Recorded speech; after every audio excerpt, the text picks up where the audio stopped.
Tash para mendova për shembull nëse vjet tek kjo pjesa më e dhëmshme që kemi pas lufte, e që në prizmin tim e ka rregulluar lëvizja vetëvendosje në krye me zotin Kurti. E kemi pas 1/4 e territorit tonë që ma tepër duk si Serbi, për veriun e Kosovës po të flas, se sa si Kosovë. Normal që ka qenë Kosovës se përjetësisht është e Kosovës. Por e kanë leju që bandat e Radojqiqit nga banda superkriminale të shndrohen në banda terroriste. Erdhen të armatosur mbi 100 prej tyre, do të thotë për të aneksuar territorin tonë, mirë pa ata ishin superkriminal edhe para këtij akti terrorist. Dhe na kemi pa figura, do të thotë figura të cilat kanë udhëheq me shtetin e Kosovës që kanë qenë në takime me te dhe që fare nuk mërziten për atë punë. Pa marrë parasysh. Po për Ramush Haradinaj. Por çdo që është taku me Radojqiqin, kushdo që është taku, qoftë privatisht, qoftë zyrtarisht, është diçka që ka qenë e dëmshme. Duket racionale ti thuash, zoti Haradinaj je me Serbinë, pastaj. Nuk për me, jo, nuk po them, po pastaj që po përdoret nga siç është rasti. Unë nuk besoj që është normale dikush një shqiptari, e lema dikuj një personaliteti politik që ti thot është me Serbinë, sepse ne kemi pa me qenë se përmene zotin Ramush Haradinaj, e kemi pa në televizione, në studio televizive, që me qindra herë ka thonë Albin Serbia. Kur i thot dikush, edhe një qytetari thjesht, dikuj si Albin Serbia, e lema një kryeministër, le që ka qenë 2 mandate, e lema një personalitet i tillë, dhe thotë ajo thjesht është tepër e ranë, sepse kushdo që i thot, nuk po të flas për Ramush Haradinaj, kushdo që dikon e emran si X Serbia, ajo thjesht është që po ja rrezikon jetën. Momentin që po ja rrezikon jetën dikuj, përveç që pa kur farë fakte. Të thotë, si është e mundshme pastaj që të njëjtit kërkojnë bashkëpunim me Albin Kurtin, sepse derisa lëvizja vetëvendosje është super e fuqishme. E në krye është Albin Kurti, askush, ama bash askush. As mundet mu bë president, s'mundet mu bë president, pa lëvizjen vetëvendosje, se nuk i ka votat. Për që është prapo kthejna te kutia e votimit. Po demokracia këtë e ka, sepse kutia e votave është e shejt. Kushdo që fiton ma tepër, të thotë, ai e ka pushtetin, mirë, por nuk mundesh me heq dikan me dhunë, qoftë me protesta, qoftë me çka do tjetër, sepse është lehtë me protestu. Dalim, protestojmë, ulemi pak, do thotë protestojmë, pushojmë pak, prap protestojmë, prap pushojmë pak, prap protestojmë, po jo, nuk ndrohet pushteti me protesta, pushteti ndrohet vetëm me vota. E votat për mi fitu, për me qenë vota ma tepër se lëvizja vetëvendosje, duhet me pas kauza të drejta që qytetarët e Republikës Kosovës i akseptojnë, i pranojnë si kauza të drejta dhe luftojnë për to, sepse ndryshe nuk ka. Mirë po. Si u përballë qeveria Kurtit me Serbinë e autokratit Vučić? Si u përballë Kurti qeveria ati këto vite dhe tani sa po flasim me Serbinë e autokratit Vučić? Po, ka qenë shumë e thjesht faktikisht, me qenë se zoti Kurti është i pa shantazhueshëm sepse është i pa korruptuar. Për këtë arsye dhe ka qenë suksesi i tij i madh, që fillova me thonë do thot faktikisht ajo çfarë ka vepruar zoti Kurti në rikthimin e sovranitetit juridik, në rikthimin e sovranitetit territorial të veriut Kosovës, zoti Kurti për këto 6 vjet, por dhe për 16 vjet tjera, mos me kry asnjë punë, mirë figurative po e them se kanë me keq përdor këto, ka punu mjaft për Kosovën. Kthimi i sovranitetit, që nuk e ka bo askush para Albin Kurtit. Mirë, po kemi pas politikanë që i ki dhe ditën e sotme, që thot mjaft është mjaft, veriu nuk ka Kosovë. Edhe janë pushtet, faktikisht janë në për parti opozitare shumë zyrtar të lartë, mos mi përmen me emër dhe me mbiemër. Po si është e mundshme që ne faktikisht të gjaku këto është derdh, njerëz janë vra, kemi të vra mbi 15.000 civil shqiptar, për shkak se Serbia e dënte territorin e Kosovës. Serbia nuk e ka dashur asnjë shqiptar që të jetë në Kosovë, sepse lufta ka qenë për territor. Do thotë ne kemi bërë luftë mbrojtëse për ta mbrojtur territorin ton, duke mbrojtur territorin ton, e kemi mbrojtur edhe popullatën ton. Serbia ka dashur me glabru Kosovën tërësisht, mirë, po nëse jo, atëherë mendos paku veriun. Për shkak se gjithë e dinë, në veri e kemi Trepçen, në veri e kemi Ujmanin.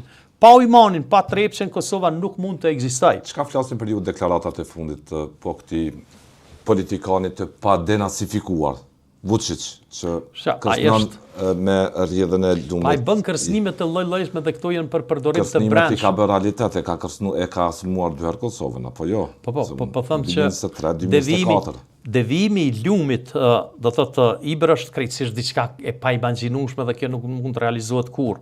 Ndoj që ai bën këto deklarata sepse ka karriken e vet të pushtetit shumë, e ka, do thotë, i lkundet karrika e pushtetit të tij, posaçërisht pas ngjarjeve që kanë ndodhur, do thotë, me rrahmjen e qatis në Novi Sad ku vdiqen mbi 11.000 qytetarë sepse është kërkuar përgjegjësia e tij, ka pas protesta masive dhe mendoj që kjo kurrë nuk ndodh. Pasues i Miloševićit është direkt Aleksandar Vučići. Dhe ne e dim, dhe nuk ka asnjë ndryshim, asnjë milimetër nuk ka ndryshim në mes të politikës që ka bërë Miloševići në raport me ne shqiptarëve, çfarë e bën Vučići, mirë po mjetet janë krejtësi të ndryshme. Koha e luftës ka përfunduar dhe koha e ushtrisë serbe ka përfunduar me 12 qershor të vitit 1999. Ata kurrë nuk mund të kthehet, sepse ne jemi shtet me vete, kemi ushtrinë tonë, kemi policinë tonë e kemi KFOR-in. Dhe ne për këtë arsye që kemi permanent kemi, themi kështu, kërcënim nga Serbia, ne jemi hermetikisht të mbrojtur.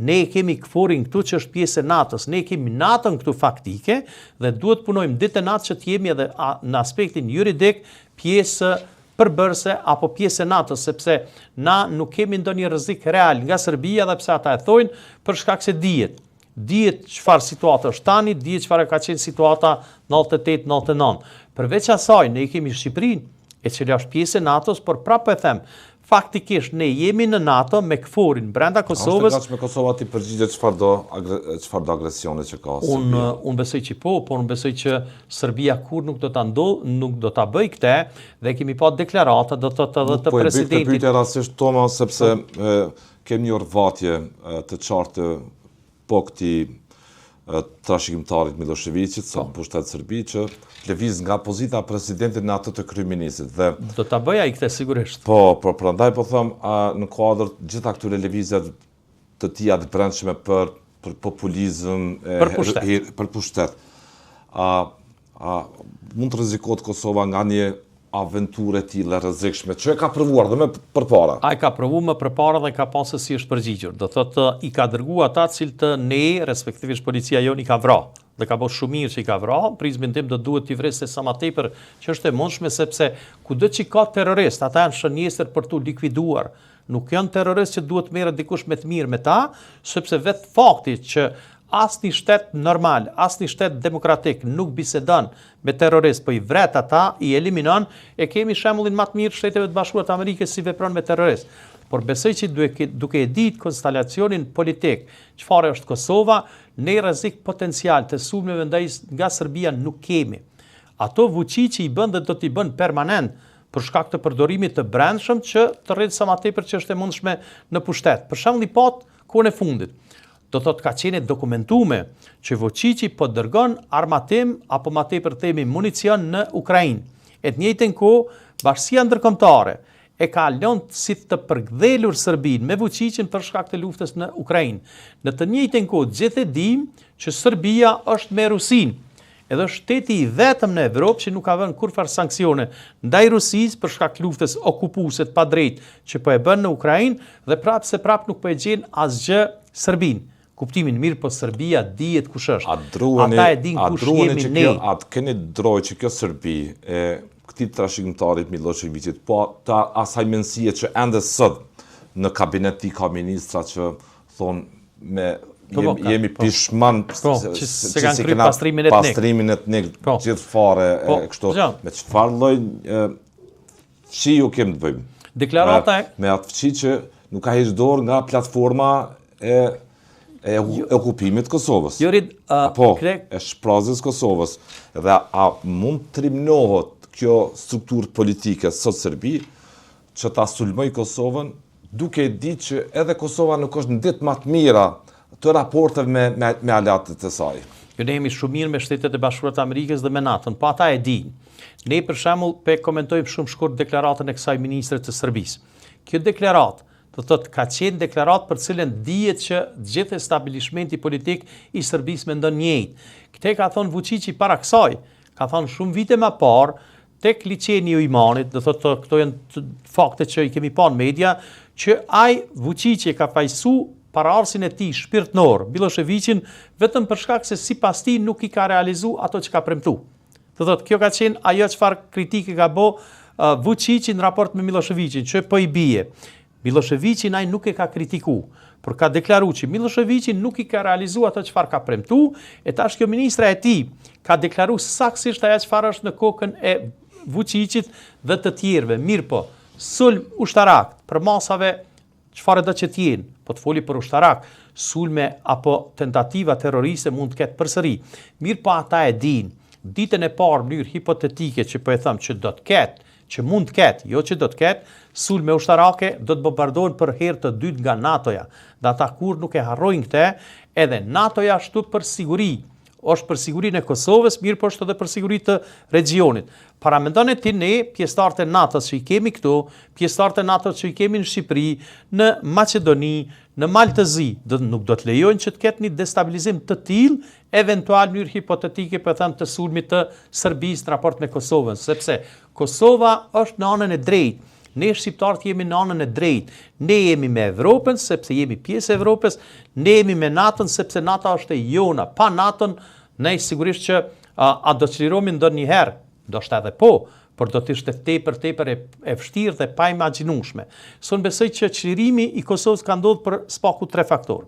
Do të thotë kemi pas lëvizjen paqësore të Ibrahim Rugovës, kemi qenë ne qytetarë të Republikës Kosovës, pastaj kur ajo nuk pat sukses, ka ardhur ushtria qërimtare e Kosovës dhe për shkak të ushtrisë qërimtare të Kosovës, edhe për rezistencës popullore, ka ardhur NATO-ja të na ndihmojë ne, sepse ne faktikisht i kemi 3 faktorë për çlirimin tonë që kemi pa dhe secili ka meritën e vet.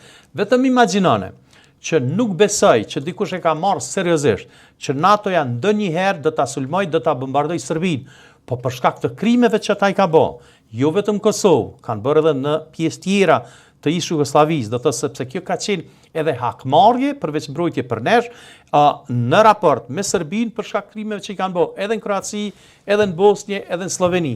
Mirë po duke pas parasysh periudhën kohore kur ka fillu bombardimet, sa ka pas pastrim etnik, ndaj nesh është kryer gjenocid.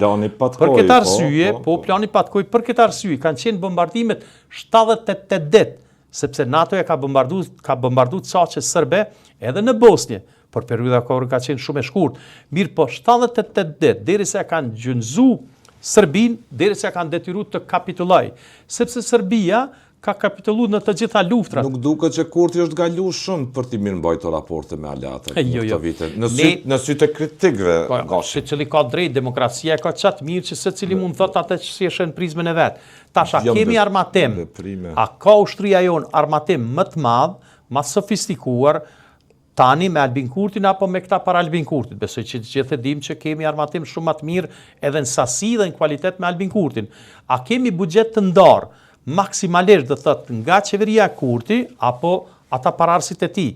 Ne e dim që Albin Kurti ka nda faktikisht buxhet për ushtrinë tonë më shumti në historinë e Kosovës pas luftës. Do thotë nëse marrim edhe numrin e ushtarëve, ai kemi ushtar më tepër tani me Kurtin apo me këta pararësit e Kurtit? E kemi me Kurtin. Do thotë ajo çfarë bën Kurti bën me forcu shtetin, edhe shteti çdo ditë me Albin Kurti të forcohet më tepër. Çështje të tjera, a ka kritika ndaj Albin Kurtit? Sigurisht që ka.